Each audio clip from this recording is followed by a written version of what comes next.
Okay, here we are, Wednesday, and here is what we've got in the timetable. So again, reading at the beginning of the day, let's get our bingo sheet out and tick something off. That should be 3 sections now ticked off. That's a really good start, a strong start to getting our reward at the end of that bingo sheet as well. Writing, so I've not got anything online for you for writing other than the sheet. If you want to have a look at some examples of some of the lost things, I've put those on there and they'll be on this video as well.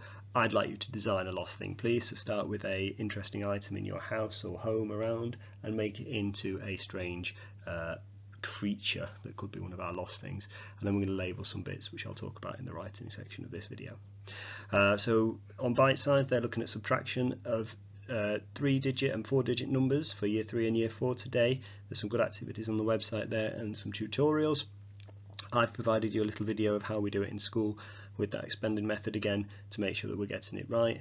And then finally at the end of the day we get creative, finishing off those sarcophaguses for our pharaoh, making them look their best. If you want a little bit of an extension to that, you can make a little mummified person to go inside.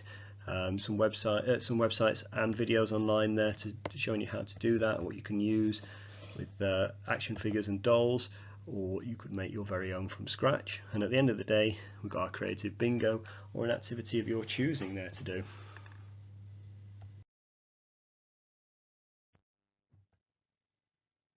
Alright, so quite a creative writing here. We need to design and label our very own lost thing. So on this part of the video, you can see I've included some images of some of those lost things in the book. They have almost a familiar feel to them, a lot of the lost things, almost as if they're an item that we might see around the home. The lost thing himself reminds me of a teapot. There's lost things that remind me of a cage. Some of them remind me of bells and other items as well. So I'd like you to design a lost thing by drawing it in the middle of a page of your book. Make a nice big drawing, please. Start with an item from around your house, perhaps a kettle or another mechanical item always works well. And then create it, give it a mouth, give it some eyes, give it some other animal type body parts like claws, pincers of a crab, some octopus tentacles could go on there somewhere. The torso of a swan looks to be on that cage there, which is a bit strange. And just make it look unusual for your lost thing. After you've designed it, you've drawn it, I'd like it labelled, please, with lots and lots of description. I want those adjectives there to describe its appearance.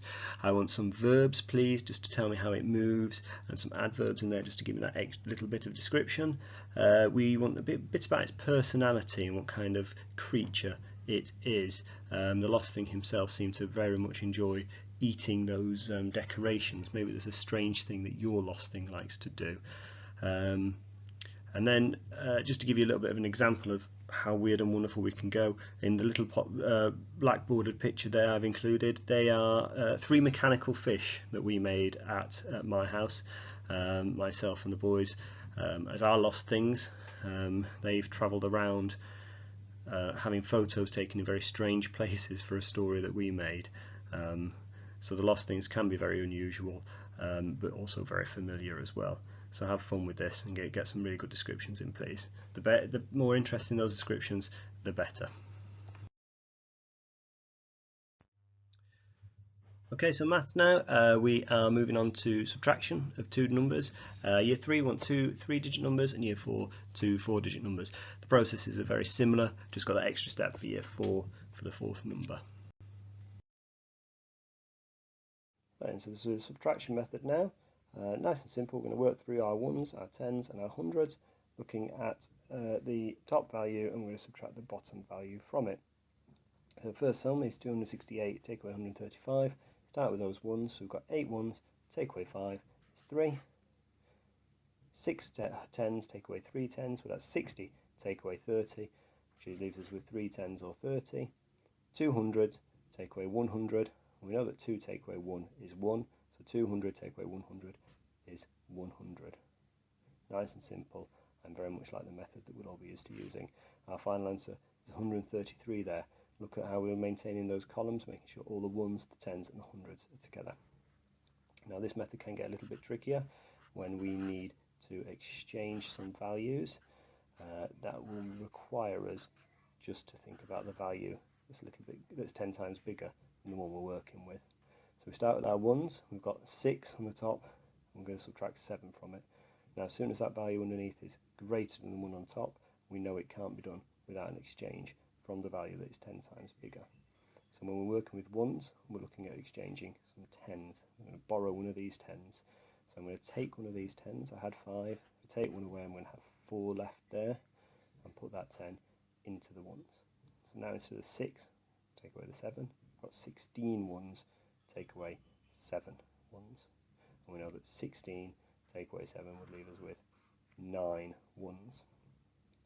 So that made that a little bit easier there. Now the problem is, in the tens, I've still got a value in the bottom that is greater than the value on the top. Can't do 4 tens take away 9 tens, so I'll need to borrow from the value that is 10 times greater. I'm going to borrow one of these hundreds. I had 4 hundreds. If I borrow one, I'll be left with 3, and that 100 can be turned into 10 tens. 14 tens now. I'm taking away 9. This is 140. Take away 90. 14 tens, take away 9 tens, leaves us with 3 tens, or 30. And then finally, I've got my 300s, take away 100, 300, take away 100, will leave me with 200. Now year 4, you just have one extra step to deal with in order to do these sums. You'll have to do a 4-digit number, but the steps are very similar. We start with our ones. 8 ones take away 7 ones, leaves us with 1 1. Our tens, 1 10, take away 2 tens. That's not going to be possible unless we exchange with a value that's 10 times greater. So I had 200s, take one away and only have 100 left. And that 100 that I took away goes in with the tens to give me 1100s, or 110. 110, take away 20 would leave me with 90. 100, take away 100, leaving me with no hundreds at all. And finally, 3000, take away 2000, would leave me with 1000, and an answer of 1091. Year 4, we've just got that extra step to deal with to make sure that we've got 4-digit numbers cracked. Okay, good luck with that. Feel free to make some of your own questions up, or to have a look on the BBC Bite Size page for some of the questions there.